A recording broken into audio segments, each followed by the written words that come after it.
며칠 전, 지난 3월에 결혼식을 하려고 했다가 결혼식을 못하게 된 자매가 이제 9월에 결혼을 연기를 해놨는데 다시 결혼식을 할 수 없게 되었다고 매우 안타까운 소식을 전해오면서 제게 묻는 질문이 그거였습니다.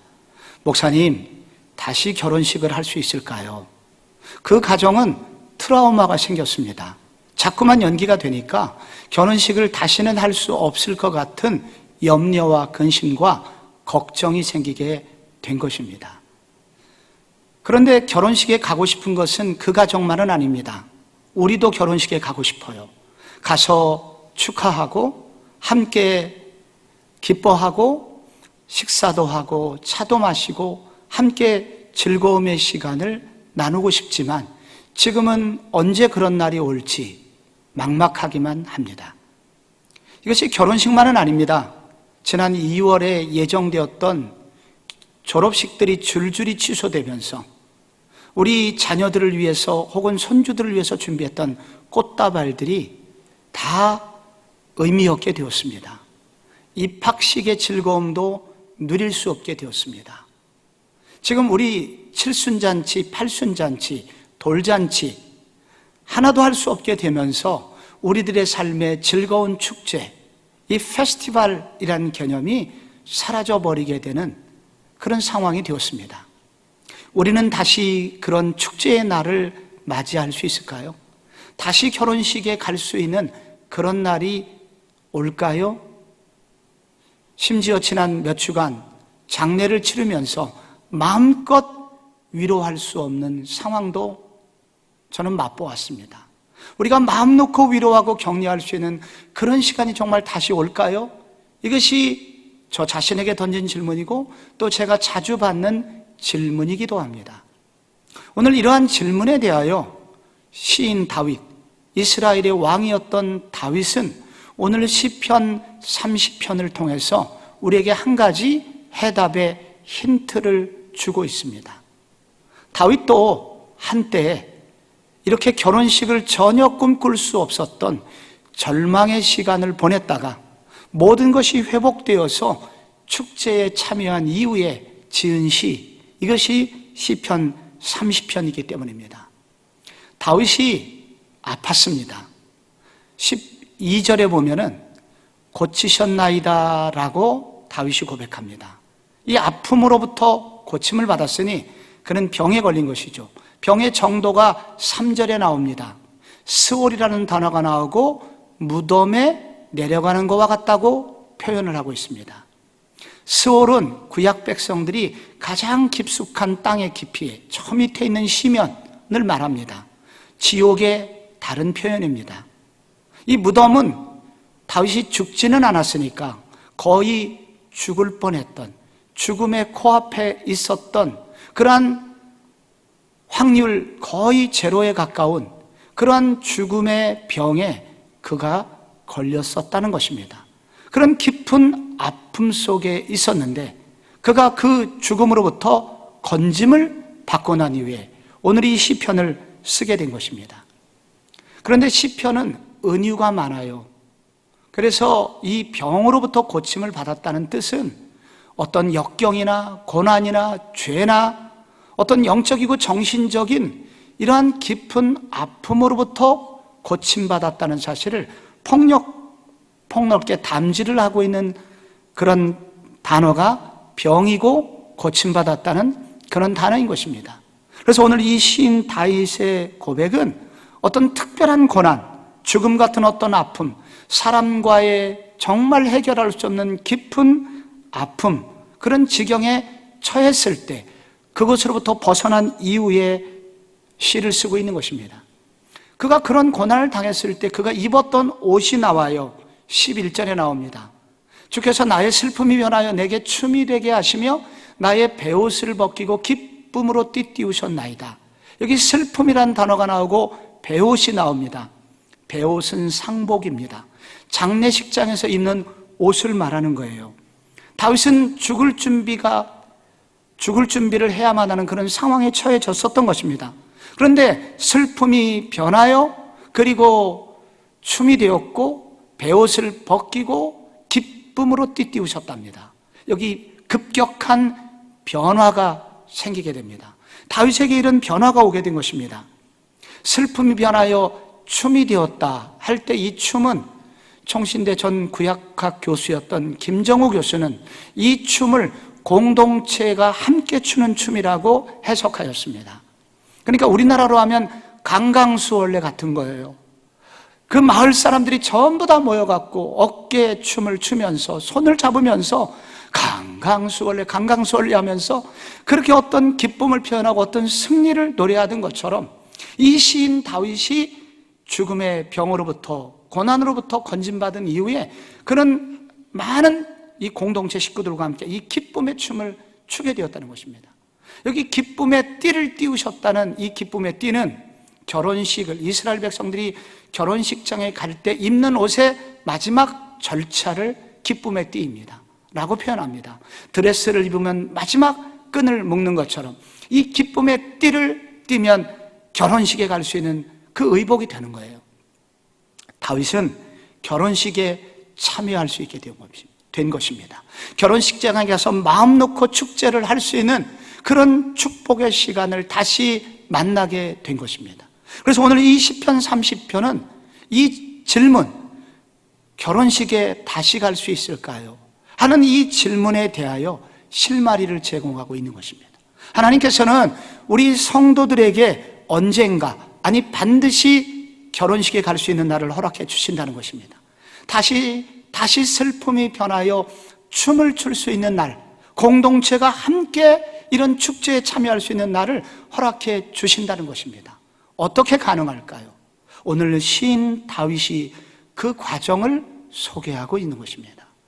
가장 먼저 돌아봄과 회개의 시간이 있을 때, 이때 축제가 회복이 된다는 것입니다. 오늘 성경 5절에 보면은 그분의 노염은 잠깐이요 라는 구절이 나옵니다. 이 그분의 노여움, 분노죠. 하나님의 분노가 나옵니다. 여기 분노라는 단어가 소의 코에서 뿜어져 나오는 어떤 공기를 말합니다. 그러니까 하나님이 그렇게 분노하신 겁니다. 하나님이 다윗을 향하여 심한 분노가 일게 된 것입니다. 왜 다윗은 하나님께 분노하게 하였을까요? 오늘 그 구절이 6절에 나옵니다. 이 6절을 다 같이 한번 한 목소리로 함께 읽겠습니다. 시작. 내가 형통할 때 말하기를 영원히 흔들리지 아니하리라 하였도다. 여기 형통할 때, 잘 나갈 때입니다. 어려움이 없을 때 다윗이 뭐라 그랬어요? 내가 영원히 흔들리지 아니하리라. 여기서 문제가 되는 것이 영원이라는 단어입니다. 이스라엘의 왕이 절대로 해서는 안 되는 말, 이게 영원히 흔들리지 아니하리라의 영원이에요. 지나친 과신, 여기 다윗의 교만이 나옵니다. 지금까지 이 영원히 흔들리지 아니하리라는 이 말 속에, 고백 속에는 다윗의 마음 자세가, 교만한 마음 자세가 나와 있는 것입니다.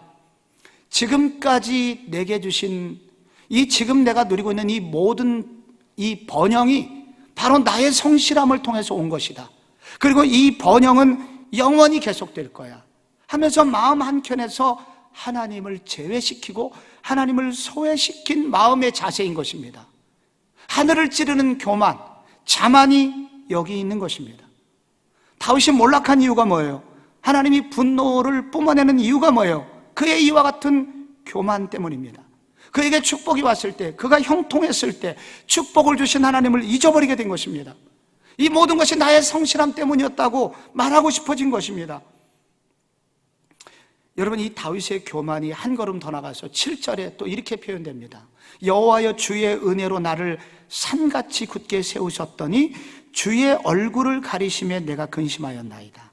주의 은혜로 나를 산같이 세우셨다는 것은 태산같이 큰 지금 누리고 있는 내 축복을 하나님이 주신 은혜인 줄 모르는 시간이 있었다는 것입니다. 그래서 하나님이 얼굴을 돌리신 거예요. 지금 내가 누리고 있는 축복, 내가 누리고 있는 모든 혜택, 이것이 주님으로부터 왔음에도 불구하고 이것이 주님이 주신 것이며, 그리고 지금 내게 주신 것이 최고의 선물임에도 불구하고 은혜인 것을 알지 못하게 되는 상황이 되었다는 것입니다. 그래서 하나님이 얼굴을 돌려버리신 거예요. 하나님이 교만한 자를 싫어하십니다. 다른 죄들은 하나님이 그냥 쉽게 넘어가실 때가 많은데 교만은 쉽게 끝나지 않아요.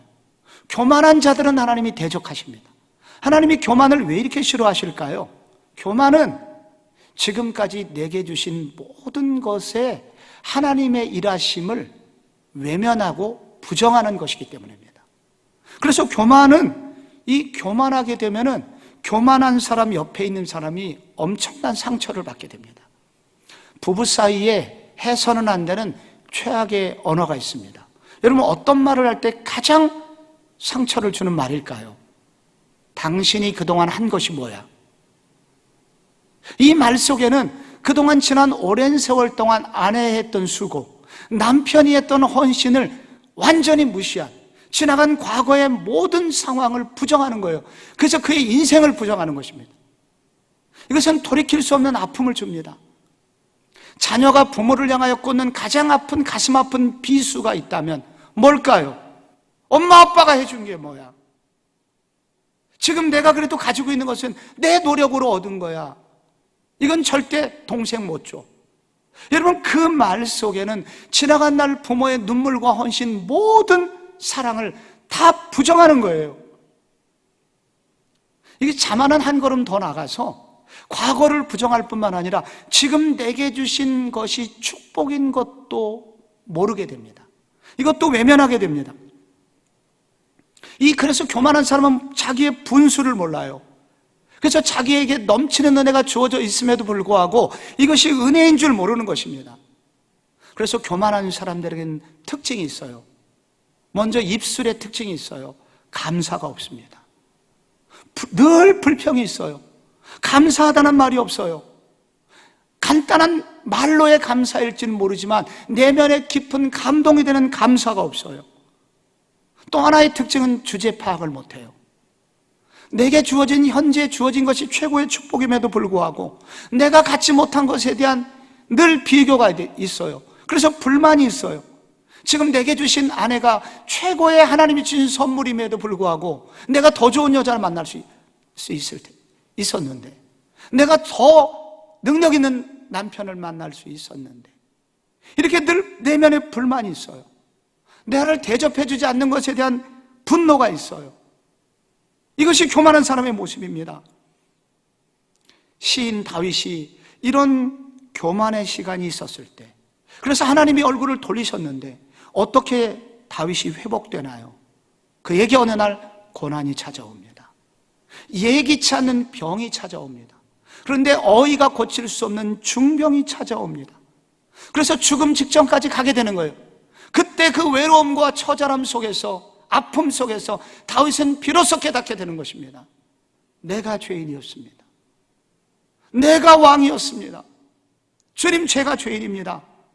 이 모든 것이 주님의 은혜였습니다 라고 돌아보고 회개하고 하는 그 첫걸음, 그것이 바로 회복으로 가는 시작이었던 것입니다. 요즘 우리가 코로나19 시대를 맞이하면서 도대체 코로나19는 언제 끝나나, 우리는 여기에 관심이 있지만 하나님이 우리에게 던지는 질문은 코로나19가 왜 오게 됐는지를 생각하라는 것입니다. 코로나19라는 이 무서운, 예기치 않는 이 고통이 왜 한 나라에, 전 세계에, 많은 나라에 이런 고난이 오게 되었고 우리가 죽을 지경이 되었나, 그것을 하나님은 질문하시는 것입니다. 많은 신학자들과 그리고 존경하는 목회자들이 이 질문에 대해서 답을 내놓았습니다. 제가 볼 때 그 중에 가장 정확한 답 중에 하나는 신학자 피터 블록이라는 사람이 그렇게 정리한 이야기입니다. 이분은 뭐라고 얘기했냐면, 코로나19는 소비주의를 끝내는 하나님의 방법이며 세계화 내러티브의 결말이다. 이거 영어 번역이기 때문에 조금 어려운 말이 들어있죠. 여기 소비주의라는 말이 나옵니다. 이 소비주의는 우리는 끝없이 만들어낼 수 있고 이것을 끝없이 판매할 수 있고, 그리고 세계 속에, 이 자연 속에 있는 무한한 에너지들을 끊임없이 내가 그것을 활용해서 우리는 끊임없는 번영을 얻어낼 수 있다. 이러한 이 자신감이 소비주의라는 단어에 녹아 있는 것입니다. 세계화는 우리가 세계가 일일 생활권이 됐잖아요. 점심을 동경에 가서 먹고 저녁을 서울에 와서 먹는 세상이 됐잖아요. 이것이 오늘날 우리가 사는, 그리고 아침과 저녁에 미국 뉴욕을 오갈 수 있는 시간, 그런 세계화의 시간이 되지 않습니까? 우리는 계속 만들어낼 수 있고 이것이 세계 어디에다 다 팔 수 있고 우리의 미래는 점점 번영할 거야. 우리는 축복을 받을 거야. 여러분, 그 결과 우리는 이 자연 속에 있는, 이 지구에 있는 이 동물들이 서식하는 곳까지 침범해서 모든 녹지들을 훼손하고, 그래서 동물들의 서식지를 사라져버리게 만들었습니다. 그 결과 동물 속에 있어야 되는 바이러스가 인간에게 옮겨오게 된 것입니다. 인간의 이 지독한 이런 번영을 추구하고 산업화를 추구하는 가운데 오존총은 파괴되었고, 북극의 빙하들은 녹아내리기 시작하면서 수천 년, 수만 년 동안 그 빙하 속에 얼어붙어 있던 바이러스들이 다시 살아나서 온 지구를 이렇게 고통 속에 빠뜨리게 되었다는 것입니다. 근데 인간은 그동안 이 소비주의와 그리고 이런 세계화에 매몰되어 생각하면서 이 속에서 하나님을 외면했습니다. 하나님을 몰아냈다는 거예요. 하나님을 망각했다는 거예요. 창조주의 눈치를 보지 않고 이 우주를 창조하신 하나님은 어떤 생각을 가지고 계신가 생각하지 않았다는 것입니다. 코로나 바이러스로, 작은 바이러스 하나로 전 세계가 정지된 지금 하나님은 우리에게 요구하시는 겁니다. 하나님은 우리에게 돌아보기를 원하시는 겁니다. 하나님의 존재, 나의 존재는 어디에 있는가? 하나님은 우리에게 질문을 하시는 것입니다. 우리가 이 정지된 이 시간에, 이 침묵이 요구당하는 이 시기에 우리의 관심, 우리의 질문이 이 하나님의 질문에 답변을 해야 되는 시간이 된 것입니다. 개인적으로도 우리는 다윗처럼 자만에 빠지고 다윗처럼 교만한 모습은 없었는지 돌아봐야 합니다. 기도 없이 내 삶은 평안할 거야 하면서 하나님을 몰아내는 가운데 하나님 없이 성공을 추구하거나 하나님 없이 행복을 추구했던 그런 나날은 없었는지 돌아봐야 됩니다. 하나님이 나에게 이렇게 많은 것을 주셨음에도 불구하고 늘 불만과 불평에 가득 차서 감사 없이 살았던 적이 없었는지 돌아봐야 됩니다. 우리가 드렸던 모든 예배들, 그 예배들은 하나님의 특별한 보호하심 때문에 가능한 것이었고, 우리의 이 평범해 보이는 일상도 주님의 특별하신 보호하심 때문에 가능했었다는 사실을 지금이라도 깨닫고 회개하고 그분의 주권에 대해서 감사해야 됩니다. 지금 우리가 언제 회복됩니까? 라는 이 질문에 앞서 우리가 왜 이런 고난이 왔습니까? 그리고 지금 우리가 먼저 하나님 앞에 돌아보고 회개하는 것으로부터 결혼식의 회복은 시작될 수 있다는 것입니다. 여러분, 오늘 성경에 장례식이 변하여 결혼식이 돼 어떻게 가능한가? 다윗은 둘째로 이렇게 말합니다. 의미 있는 탄식의 대열에 참여해라. 의미 있는 탄식의 과정을 통과하라 라고 도전합니다. 이게 무슨 말일까요? 8절에 성경의 이 오늘 본문 말씀에 부르짖다는 단어, 소리치다는 단어가 많이 나옵니다. 일종의 탄식이죠. 그래서 8절에 보면은 여호와여 내가 주께 부르짖고 여호와께 간구하기를, 여기 부르짖다는 히브리어로 카라인데 영어로 cry입니다. 막 소리를 지르는 거예요. 간구한다는 것은 몸을 웅크리면서 외치는 기도의 자세를 말합니다. 다윗에게는 여기 두 종류의 소리침이 나와요. 하나는 아파서 소리치는 게 나오고, 하나는 그 아파서 소리치는 가운데 웅크려서 기도하면서 소리치는 기도의 부르짖음이 나옵니다. 이 8절뿐만이 아닙니다. 이 오늘 5절에 보면 저녁에는 울음이 기숙할지라도 아침에는 기쁨이 오르로다. 여기 울음이라는 것은 다윗의 또 하나의 외침, 소리침이 나옵니다. 우는 거예요. 울면서 소리치는 거예요. 저는 특별히 시편 30편을 사랑합니다. 특별히 5절을 좋아하는데, 이게 한글 개역 성경에 울음이 기숙할지라도 여기 저희 집사람 이름이 나옵니다. 그래서 제가 오래전 총신대 기숙사에 있을 때 특별히 이 5절을 많이 암송했었습니다. 여러분, 울음은 소리침입니다. 눈물입니다. 그런데 여기 또 하나 배옷이 나와요. 뒤에 배옷이라는 것은 무엇입니까? 장례식의 슬픔의 그런 소리침입니다. 그래서 이 본문, 이 시편 30편에는 많은 이 탄식이 나와요. 눈물이 나와요. 통곡이 나와요. 그런데 하나님께서 이 다윗의 통곡과 다윗의 탄식을 탄식으로 끝내지 않게 하십니다. 다윗이 탄식 다음에 새로운 날을 주십니다. 그래서 그의 탄식은 탄식으로 끝나지 않고 한숨으로 끝나지 않고 생명을 출산하는 과정으로 소개가 되고 있습니다. 이 다윗의 탄식, 슬픔이 변하여 춤이 탄생합니다. 그리고 배옷으로 울음이 끝난 이후에 배옷으로 끝나지 않고 기쁨의 띠, 이 결혼식에 가는 축제복으로 바뀌고 있는 것입니다. 임산부들이 아이를 낳기 하루 전에 24시간 전이 되면 보통 30분마다 한 번씩 진통이 온다고 합니다. 아, 배가 쓰리기 시작합니다. 그러다가 조금 더 지나면 이것이 15분 간격으로 아프기 시작합니다. 조금 더 고통과 소리가 커지게 됩니다. 그러다가 10분 간격이 되면 더 아프게 됩니다. 병원에 가야 됩니다. 5분 간격이 되게 되면 더 아프게 되고 1분 정도가 되면은 지옥을 방불하는 목소리가 들립니다.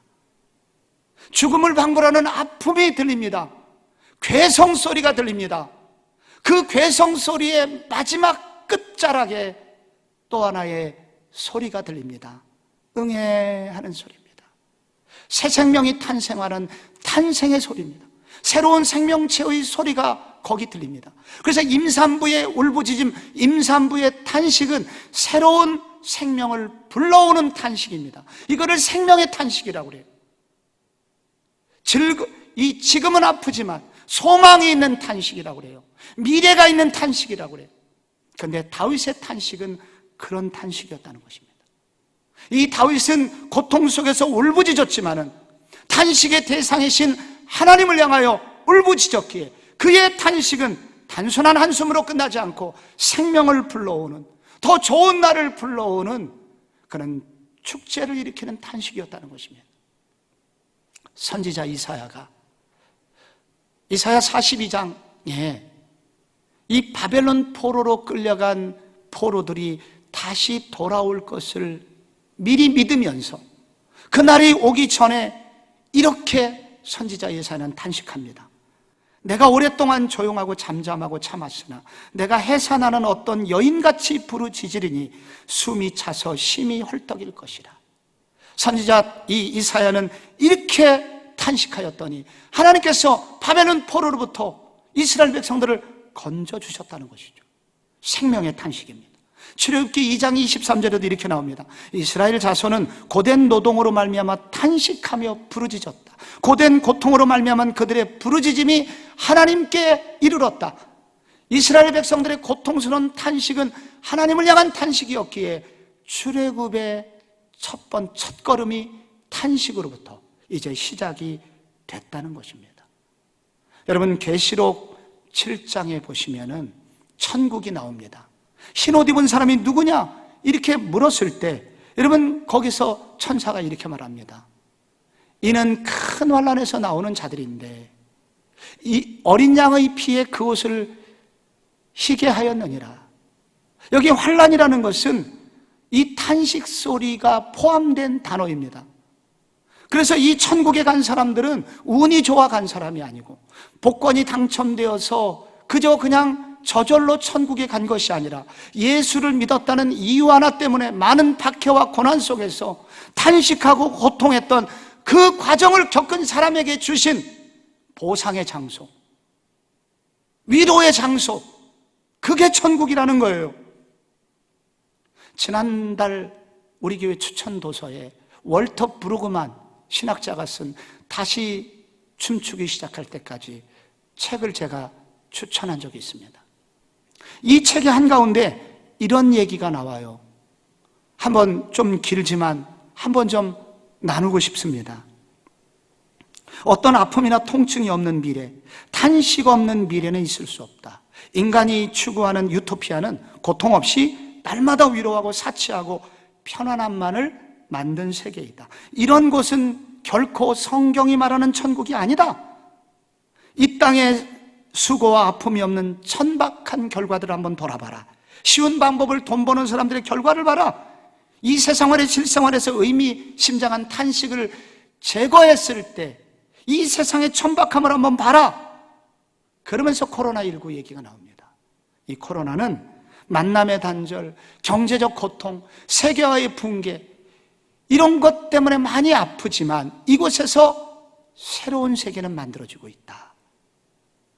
이것이 끝이 아니라는 거예요. 천국이라는 게 뭐냐? 천국은 과학과 기술의 날개를 달고 올 것이라고 믿게 하는 이런 이 시대의 거짓말에 속아서는 안 된다. 새 창조, 새롭게 만들어진 회복된 천국은 인간 승리의 자축 파티가 결코 아니다.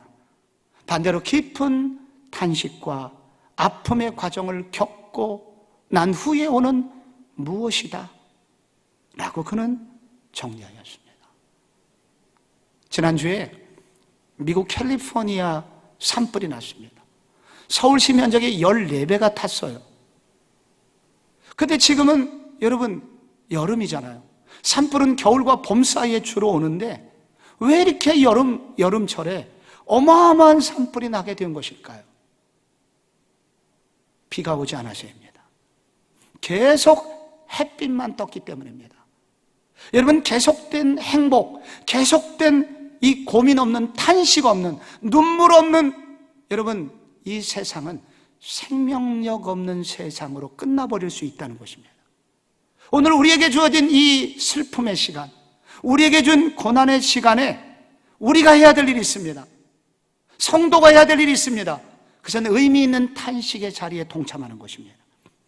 우리가 그냥 한숨 쉬고 끝나고 불평하고 끝나지 말고 의미 있는 탄식의 자리에 가서 의미 있는 탄식을 쏟아내야 됩니다. 누구처럼?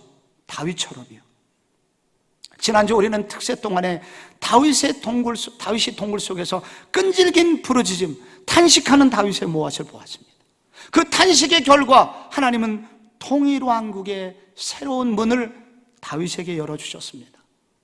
이제 우리 교회는 특세 시즌2 아둘람 기도회를 시작하려고 합니다.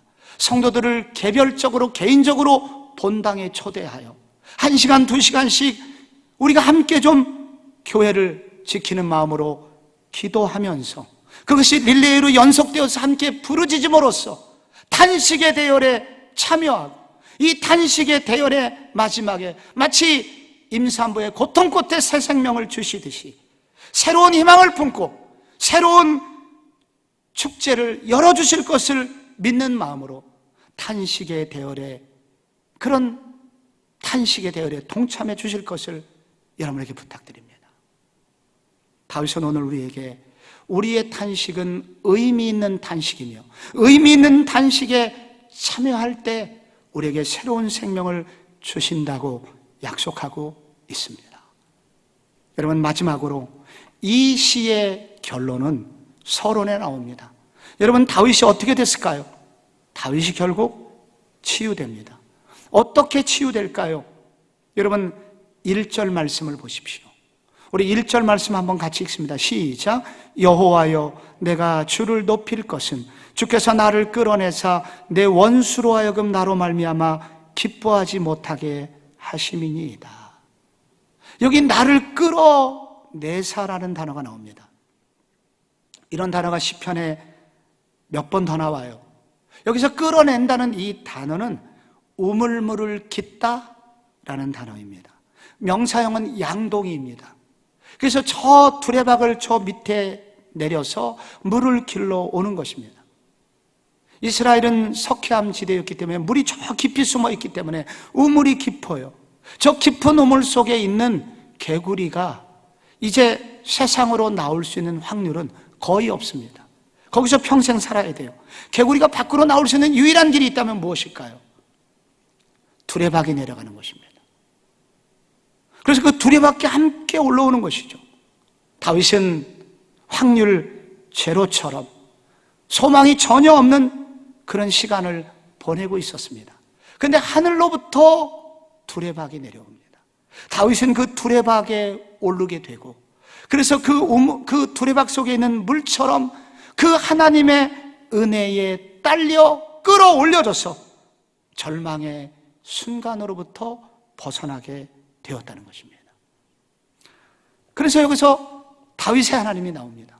다윗을 절망 속에서 극적으로 끌어올려 주신, 절망을 순간적으로 희망으로 바꾸시는 능력의 하나님을 그는 만나게 됩니다. 그 하나님을 찬양할 수밖에 없게 됩니다. 그런데 다윗은 여기서 한 가지 더 깊은 이야기를 합니다. 1절을 또 보시면 나를 끌어내사 내 원수로 하여금 나로 말미암아 기뻐하지 못하게 하심이니이다. 여기 다윗의 원수가 나옵니다. 원수가 기뻐한다는 것은 원문에 낄낄대다라는 뜻입니다. 다윗의 원수들이 낄낄댑니다. 도대체 다윗의 원수는 누굴까요? 다윗의 나라가 무너지기를 원하는 반대편 사람들입니다.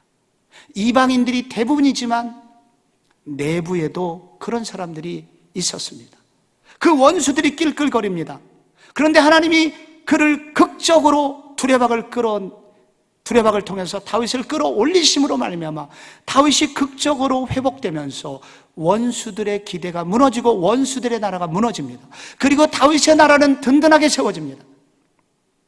다윗은 자신에게 주신 은혜를 개인의 구원으로 국한시키지 않습니다. 개인의 승리를 백성들의 승리로 함께 승화시키고 결국 하나님 나라의 승리였다고 그런 노래를 하고 있습니다. 1000년의 시간이 흐른 어느 날, 이 지구상에 다윗이 당한 고난과 비슷하지만, 겉모양은 비슷하지만 다윗과 비교도 안 되는 고난을 당하셨던 분이 있습니다. 무덤의 근처에 간 것이 아니라 완전히 시체가 되어서 무덤 속 깊이 갇히신 분이 계십니다. 그분은 심지어 지옥의 감옥까지 가셨던 분입니다. 그런데 그분이 다시 살아나십니다. 그분이 누구입니까? 예수 그리스도입니다. 어떻게 살아나십니까? 하나님께서, 하나님의 영이 그분에게 임하심으로, 성령의 능력에 의해서, 하나님이 보내주신 성령의 능력으로 그분이 다시 일어나게 됩니다.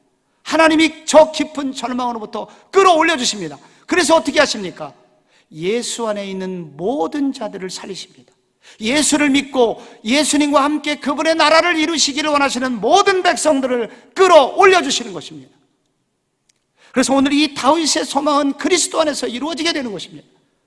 그래서 절망 속에 빠진 성도요, 이 시편은 우리에게 도전합니다. 그리스도 안에 머물라, 그리스도와 함께하라, 그리스도의 두레박에 우물이 되라. 그래서 그리스도께서 끌어올려 주실 때 너도 끌어올림을 받을 것이다. 죽음에서 부활하신 그리스도, 여러분의 삶도 그렇게 될 것이다. 그리스도께서 부활하셨을 뿐만 아니라 승천하셔서 하나님 보좌 우편에 앉아 계시듯이 하나님이 어느 날 우리도 이렇게 올려주실 것이다. 오늘 시인 다윗은 우리를 구원하신 그리스도에게로 초대합니다. 그 예수님을 바라보게 하십니다. 그 예수님을 바라보고 신뢰하고 의지하고 나갈 때 우리도 어느 날 그렇게 될 것을 믿으라고 도전하고 있습니다. 지난 특별 새벽 부흥의 둘째 날, 우리 근처 S교회 김요한 목사님이 오셔서 설교를 해주셨습니다. 38살 젊은 나이에 든든한 교회 담임 목사님이 되셨습니다. 모든 교우들이 좋아했습니다. 그러던 몇 년 후 교회에서 재정사고가 났고, 재정사고를 일으킨 분들에 대한 비난도 있었지만 결국은 이 모든 것이 담임 목사님의 감독을 잘못해서 그런 것이 아니냐. 그래서 우리가 목사님을 잘못 모셨다, 이런저런 얘기들이 귀에 들리기 시작합니다. 그래서 이 목사님이 성도들 보기가 두려웠다고 그래요. 그런데 그러던 어느 날 실제로 성도들이 안 보이기 시작합니다. 2m 이상 거리에 있는 사람을 식별할 수 없는 악상 황반변성이라는, 점점 나빠져서 거의 완전히 실명하게 되는 이런 희귀병에 걸리게 됩니다. 심지어 아이들의 얼굴도 볼 수 없어서 잠자고 있는 아이들의 얼굴을 사진을 찍어가지고 그가 목양실에 와서 아주 핸드폰을 눈가에 가까이 대고 아이들의 얼굴을 볼 수밖에 없는 슬픈 질병에 걸리게 되면서 교회는 순간 더 깊은 절망 속에 빠지게 되었다고 합니다.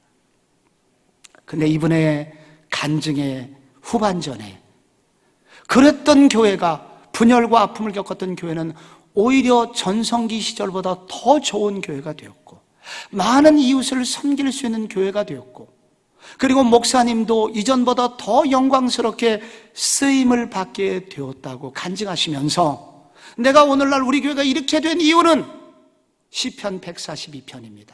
다윗이 동굴에서 그렇게 부르짖었던 것처럼 다윗을 그렇게 일으켜주셨던 하나님이 나의 하나님이 되셨기 때문이었습니다 라고 고백하셨습니다. 사랑하는 성도 여러분, 언제 결혼식을 다시 할 수 있을까요? 언제 우리도 다시 한번 축제의 대열에 참여할 수 있을까요? 그런 날이 과연 올까요? 질문하시는 성도들이요, 우리가 이렇게 고난의 시간을 주신 하나님, 이유가 무엇인지 더 철저히 돌아보고 회개하고 의미 있는 믿음의 탄식의 대열에 동참하면서 결국은 끌어올려 주실 주님을 신뢰하는 어느 날, 그런 날은 오게 될 줄로 믿으시기 바랍니다. 그날은 오게 되지만 어떻게 오게 될 것이냐, 이런 성도들이 늘어나야 됩니다. 다윗과 같은 믿음의 사람들이 많이 일어날 때 하나님은 우리의 탄식의 끝에 새로운 생명, 새로운 소망의 날을 주실 것이니 이 탄식의 대열에 함께 참여하지 않으시겠습니까?